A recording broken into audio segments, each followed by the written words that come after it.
ഈ രതീഷ് കുമാറിനൊക്കെ ഞാൻ ഇന്നലെ ഭയങ്കരമായിട്ട് പൊക്കിയടിച്ച് വിട്ടതാണ്. പക്ഷേ ഈ ചെങ്ങായി ഇന്ന് ഭയങ്കരമായിട്ട് വെറുപ്പിച്ച് വിട്ടു. സീരിയസ്ലി മാൻ, കോണ്ടന്റ് ഉണ്ടാക്കുന്ന കാര്യത്തിലൊക്കെ മൂപ്പര് കേമൻ തന്നെ. ഇല്ലയെന്ന് ഞാൻ പറയുന്നില്ല, മൂപ്പരോട് യാതൊരു താല്പര്യക്കുറവുമില്ല നമുക്ക്. ഇതുപോലെയൊക്കെ തന്നെ കോണ്ടന്റ് ഉണ്ടാക്കിയിട്ട് മുമ്പോട്ട് അയാൾ പോട്ടെ, അടുത്ത കാലത്തൊന്നും ആൾ പുറത്തേക്ക് പോകരുതേ എന്ന് തന്നെയാണ് ഒരു പ്രേക്ഷകൻ എന്നുള്ള രീതിയിൽ ഞാൻ ആഗ്രഹിക്കുന്നത്. പക്ഷേ ഇന്ന് പുള്ളിക്കാരൻ വെറും വേട്ടാവളിയന്മാർ കാണിക്കുന്ന ഒരു പരിപാടിയായി പോയി കാണിച്ചു കൂട്ടിയത് ജാൻമണിയുടെ അടുത്ത്. എന്ത് കാര്യത്തിനാണ് അമ്മാരി ചൂടായത്? കാണുമ്പോൾ തന്നെ ഭയങ്കര ആർട്ടിഫിഷ്യലായിട്ടാണ് തോന്നുന്നത്. സംടൈംസ് അത് ഭയങ്കരമായിട്ട് നമുക്ക് വെറുപ്പും തോന്നും, അയ്യേന്ന് തോന്നും, പരിതാപകരമായിട്ട് തോന്നും, ഒരു പുച്ഛമൊക്കെ തോന്നും. ജാൻമണിയൊക്കെ ശരിക്കും വളരെ എന്താണ് പറയുക, സ്വീറ്റായിട്ട് ഗുഡ് മോർണിംഗ് ഒക്കെ പറഞ്ഞ് ഹഗ് ചെയ്യാനൊക്കെ വന്നത് നമുക്ക് കാണുമ്പോൾ തന്നെ അറിയാം വേറൊരു ഉദ്ദേശം കൊണ്ട് വരുന്നതൊന്നും അല്ലത്.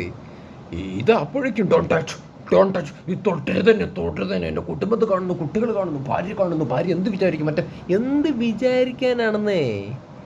ഈ രതീഷിൻ്റെ ഭാര്യയ്ക്ക് എന്താണ് രതീഷിനെ കുറിച്ച് നന്നായിട്ട് അറിയത്തില്ലേ? അറിയാത്ത പ്രശ്നമൊന്നുമില്ലല്ലോ.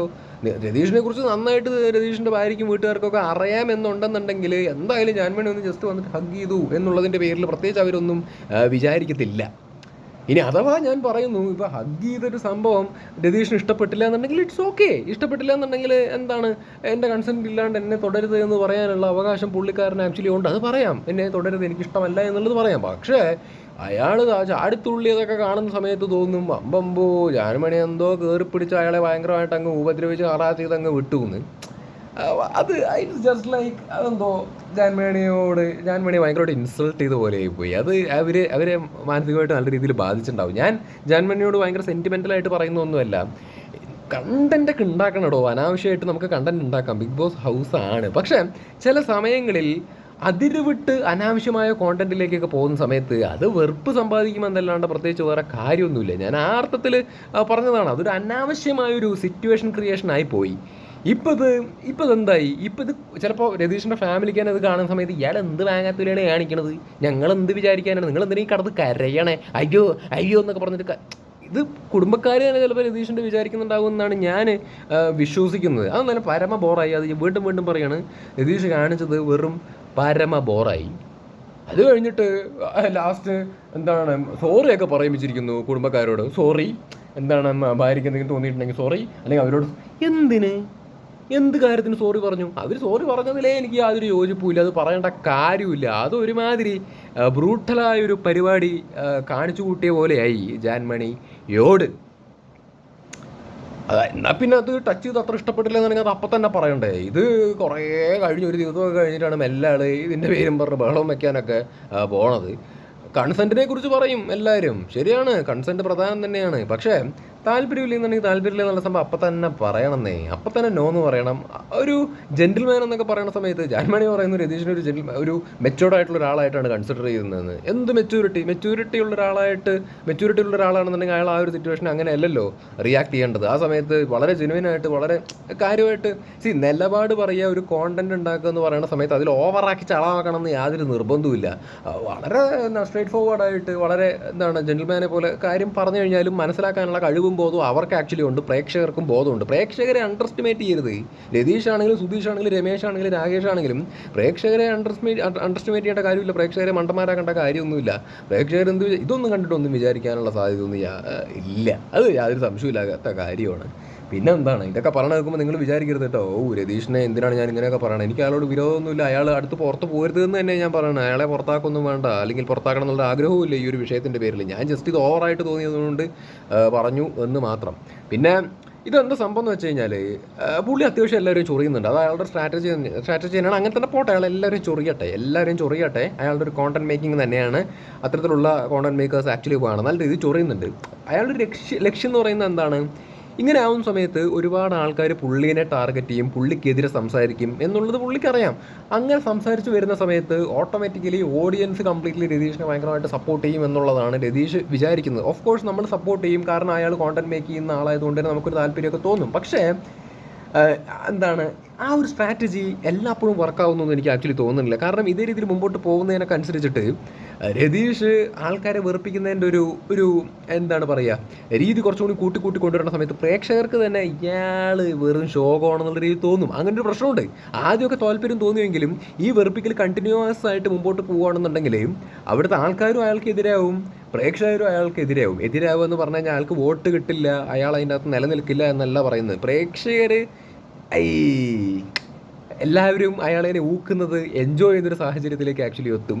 ഒരു ഇഷ്ടം വരിക എന്നുള്ളതിനെക്കാട്ടിലുപരി നമുക്ക് ഓക്കെ കോണ്ടന്റ് തരുന്ന ഒരാൾ അയാൾ നിൽക്കട്ടെ എന്നുള്ളൊരു കാരണം കൊണ്ട് അയാളെ നിർത്താൻ വേണ്ടി മാത്രം ശ്രമിക്കുക എന്ന് പറയുന്നൊരു സംഭവമാണ് ആക്ച്വലി ഉണ്ടാവുക. ചിലപ്പോൾ അതും നടക്കില്ല, ചിലപ്പോൾ അയാളെ പുറത്താക്കാനുള്ള ശ്രമം പ്രേക്ഷകരുടെ ഭാഗത്തുനിന്ന് ഭാവിയിൽ ഇതുപോലെ മുമ്പോട്ട് പോകുകയാണെന്നുണ്ടെങ്കിൽ ഉണ്ടാവാനുള്ള സാധ്യത ഉണ്ട്.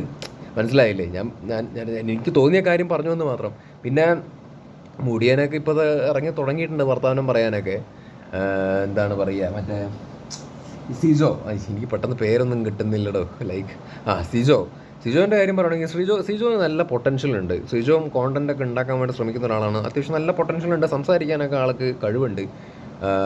പക്ഷേ അയാൾ ഫേസ് ടു ഫേസ് മുമ്പോട്ട് ഒറ്റയ്ക്കുള്ള കളികൾക്കൊക്കെ വരുവാണെന്നുണ്ടെങ്കിൽ കുറച്ചുകൂടി ഇൻട്രസ്റ്റിംഗ് ആയിരിക്കുമെന്ന് തോന്നുന്നു. അതായത് ഇപ്പോൾ ഒറ്റയ്ക്കല്ല എന്നല്ല, പക്ഷേ പുള്ളി പുള്ളിയുടെ കൂടെ മറ്റേ മുടിയനുണ്ട്, പിന്നെ മറ്റേ റോക്കി എന്ന് പറഞ്ഞൊരു ചെങ്ങായിയൊക്കെ ഉണ്ട്. അപ്പോൾ ഇവരൊക്കെ ഒരുമിച്ച് നിന്നിട്ട് രതീഷിനെതിരെ ഫൈറ്റ് ചെയ്യുന്നൊരു സാഹചര്യമാണ് ആക്ച്വലി ഉണ്ടാകുന്നത്. അപ്പം അത് കാണാനൊക്കെ എൻ്റർടൈനിങ് ആയിട്ടുണ്ട്. പക്ഷേ സംടൈംസ് നമുക്ക് തോന്നും ലൈക്ക് കൊള്ളാലോ, പരിപാടി കൊള്ളാം, ആൾക്ക് പൊട്ടൻഷ്യൽ ഉണ്ട്, ആൾ ഒറ്റയ്ക്ക് കളിക്കണമെങ്കിൽ നന്നായിരിക്കും എന്നുള്ളൊരു സംഭവം നമുക്ക് തോന്നുന്നുണ്ട്. അവരെന്തായാലും ഒറ്റയ്ക്ക് കളിക്കട്ടെ ഭാവിയിൽ. ഈവൻ മുടിയനാണെങ്കിലും വായൊക്കെ പൊക്കി തുടങ്ങിയിട്ടുണ്ട്. റോക്കിയിലും ഒരു പ്രതീക്ഷയൊക്കെ ആക്ച്വലി ഉണ്ട്. കാരണം റോക്കിയും ഉണ്ടാതിരിക്കുന്ന ഒരു കൈൻഡ് ഓഫ് ആറ്റിറ്റ്യൂഡൊന്നുമില്ല. പക്ഷെ ഒക്കെ ഒറ്റയ്ക്ക് കളിച്ച് തുടങ്ങണം. ഒറ്റയ്ക്ക് കളിച്ച് തുടങ്ങിയാൽ മാത്രമാണ് നമുക്ക് കൂടുതൽ മനസ്സിലാക്കാൻ വേണ്ടി പറ്റും. ഇപ്പോൾ 2 ദിവസമൊക്കെ ആയിട്ടല്ലേ ഉള്ളൂ, ഇനി ഭാവിയിൽ നമുക്ക് കൂടുതൽ മനസ്സിലാക്കാൻ വേണ്ടി പറ്റും. പിന്നെ അർജുനിൽ നിന്ന് എന്തൊക്കെയോ പ്രതീക്ഷിക്കുന്നുണ്ട്. പക്ഷേ എനിക്കറിയില്ല മൂപ്പര് എത്രത്തോളം ഇനി വരും. മൂപ്പര് വളരെ ഡീസൻ്റാണ്, ജെന്യൂൻ ആയിട്ടുള്ള രക്ഷയൊക്കെ ആയിട്ട് തോന്നുന്നുണ്ട്. പക്ഷേ ഈ ഒരു ഷോവിൻ്റെ അകത്ത് അങ്ങനെ ജെന്യൂൻ ആയിട്ട് നിന്നിട്ട് കാര്യമൊന്നുമില്ലല്ലോ. ശബ്ദമൊക്കെ വരണം, കാര്യമായിട്ട് അതിൻ്റെ അകത്ത് ഒരു ഓളമൊക്കെ ആക്ച്വലി ഉണ്ടാക്കണം. ഇതുവരെയായിട്ട് പുള്ളിയുടെ ഭാഗത്ത് നിന്ന് അങ്ങനെ ഭയങ്കര ഓളം ഉണ്ടാക്കുന്ന സാഹചര്യമൊന്നും ആക്ച്വലി ഉണ്ടായിട്ടില്ല. പിന്നെ ജാസ്മിൻ അറിയില്ല എത്രത്തോളം പോകുന്നുള്ളൊരു കാര്യമൊക്കെ. പക്ഷെ എന്നാലും കണ്ടന്റ് ഉണ്ടാക്കും അല്ലെങ്കിൽ ആക്റ്റീവായിട്ട് നിൽക്കുന്നുണ്ട് എന്ന് തന്നെയാണ് എനിക്ക് തോന്നിയത്. പിന്നെ ഇതിൻ്റെ അകത്ത് കോമണേഴ്സ് എന്നൊക്കെ പറഞ്ഞിട്ട് 2 പേര് പോയിട്ടുണ്ടല്ലോ, അവരുടെ അവസ്ഥ എന്താണ്? അതിൻ്റെ അകത്ത് ഉണ്ടോ? കാണാനില്ല. കൂർക്കം വലിച്ച് ഉറങ്ങുകയാണോ? കൂർക്കത്തിൻ്റെ ശബ്ദം പോലും ആക്ച്വലി കേൾക്കുന്നില്ലല്ലോ. ഒന്നും ചെയ്യുന്നില്ല, വേപ്പെട്ട് നോക്കിയിട്ടിരിക്കുകയാണ്. അപ്പോൾ എന്താവുന്നുള്ളതൊരു പിടുത്തമില്ല. പിന്നെ നാളത്തെ പ്രോമോൻ്റെ അകത്ത് രതീഷ് പോണതായിട്ടൊക്കെ കാണിക്കുന്നുണ്ട്. പോവാനുള്ള സാധ്യതയില്ലല്ലേ, വെറുതെ പ്രൊമോയ്ക്ക് വേണ്ടിയിട്ട് എടുത്തതായിരിക്കും. വെറുതെ എന്നാണ് ഞാനൊക്കെ ആഗ്രഹിക്കുന്നത്. അയാൾ പോയി കഴിഞ്ഞ് കഴിഞ്ഞാൽ അയാൾ വേണമെന്നേ, അയാളൊരു ബിഗ് ബോസ് മെറ്റീരിയലാണ്. അങ്ങനെ ചൊറിയാനാണെങ്കിലും അത്തരത്തിലുള്ളൊരു കൈൻഡ് ഓഫ് ആറ്റിറ്റ്യൂഡുള്ള വ്യക്തി അതിൻ്റെ അകത്ത് വേണം. അയാൾ അത്യാവശ്യം വെറുപ്പിക്കുന്നുണ്ട്, പക്ഷെ എന്നാലും അയാൾ വേണം അതിൻ്റെ അകത്ത്. പിന്നെ ആരാണ്? പിന്നെ ഗബ്രീനെ കുറിച്ച് പറയുകയാണെങ്കിൽ ഗബ്രീനെ നമുക്ക് അങ്ങനെ എഴുത്തള്ളാൻ വേണ്ടി പറ്റില്ല. ഗബ്രീനെ നമുക്കിപ്പോൾ ഒന്നും ചെയ്യണില്ല, അങ്ങനെയല്ല. മൂപ്പര് അതിൻ്റെ അകത്ത് കളിക്കുക എന്ന് പറഞ്ഞാൽ അയാൾ ഭയങ്കര വയലൻ്റായിട്ട് കളിക്കുന്നില്ല എന്നൊക്കെ ഉള്ളൂ. പക്ഷെ അയാൾ ഭയങ്കരമായിട്ട് ഒബ്സർവ് ചെയ്ത് അയാളുടെ അഭിപ്രായങ്ങൾ അയാൾ കൃത്യമായിട്ട് പറയുന്നുണ്ട്, അത്യാവശ്യം പറയുന്നുണ്ട്. അയാൾക്കൊരു വോയിസ് ഭാവിയിൽ ഉണ്ടാവും, അയാൾക്ക് നല്ല രീതിയിലുള്ളൊരു വോയിസ് ആക്ച്വലി ഉണ്ടാവും. പിന്നെ ആരുടെയും പെട്ടെന്ന് എനിക്ക് ഓർമ്മ വരുന്നില്ല. ഇന്ന് നടന്ന കാര്യങ്ങളെ വെച്ച് എനിക്കൊന്നും ഓർമ്മ വരുന്നില്ല. സുരേഷൊന്നും പ്രത്യേകിച്ച് കാര്യമായിട്ട് ഇല്ല. അയാളിൽ പ്രതീക്ഷയൊന്നുമില്ല. നാളത്തെ പ്രോമോൻ്റെ അകത്ത് അയാൾ ഭയങ്കരമായിട്ട് സംസാരിക്കുന്നതൊക്കെ കാണുന്നുണ്ട്. അതെന്താണ് വിഷയം എന്നുള്ളത് കണ്ടാൽ മാത്രമാണ് അതിൻ്റെ ഇമ്പോർട്ടൻസ് എത്രത്തോളം ഉണ്ടെന്നുള്ളത് മനസ്സിലാക്കാൻ വേണ്ടിയിട്ട് പറ്റുള്ളൂ. അതിന് മുമ്പ് നമുക്കൊന്നും ജഡ്ജ് ചെയ്യാൻ വേണ്ടി പറ്റില്ല. ഇതുവരെ കണ്ടിടത്തോളം സുരേഷ് എന്ന് പറയുന്ന ചങ്ങായി ഒരു ബിഗ് ബോസ് മെറ്റീരിയലായിട്ട് തോന്നുന്നില്ല. അതിൻ്റെ അത് പ്രത്യേകിച്ച് കോണ്ടന്റ് ക്രിയേറ്റ് ചെയ്യുന്നതായിട്ടൊന്നും തോന്നണില്ല. പിന്നെന്താണ് അപ്പോൾ ഇത്രയ്ക്കൊക്കെ പറയാനുള്ളൂ ഇന്നത്തെ എപ്പിസോഡിനെ കുറിച്ച്. So by.